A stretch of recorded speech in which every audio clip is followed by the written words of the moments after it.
Michael Jennings had always found the eerie glow of the campus library comforting during the late hours of the night. It hummed with the essence of countless minds exhausting themselves over books and ideas.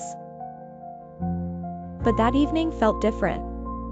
Michael nodded off over a thick volume on ancient cultures, the promised extra credit just enough to keep him committed.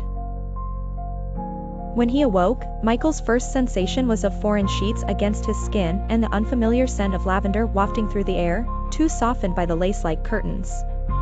The room was alien, adorned with trinkets of places he'd never visited and pictures of people he didn't recognize. A glossy photograph of a woman with auburn hair conspicuously like the tangled mess now sweeping across Michael's shoulders, caught his eye.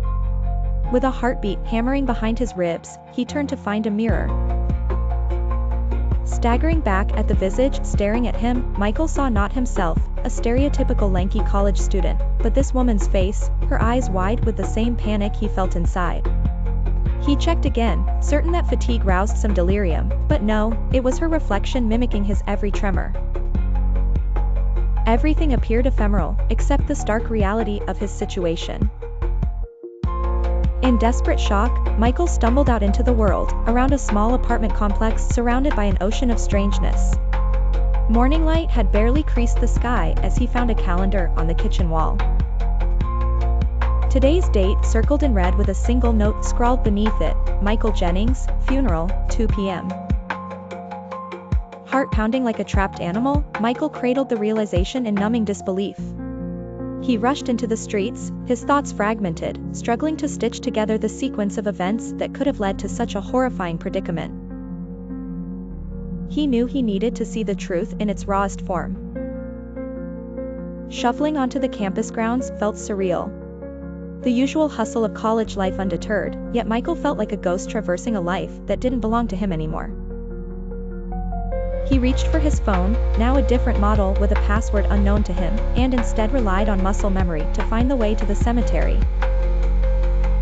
As the funeral home came into view, Michael felt an electric pulse of anxiety jolt through him. He loitered by the entrance, replaying memories of his own lectures and mundane mishaps that felt achingly distant, eschewing the reality of what lay beneath the earth. "Who are you?" asked a voice suddenly. Michael turned to see a man about his age, with grieving eyes red with unbearable sorrow. I'm here to pay respects," Michael managed to stumble out, his voice a stranger's melody on his tongue. The man introduced himself as Thomas, one of Michael's friends who he hadn't been close enough to, and offered a bemused smile.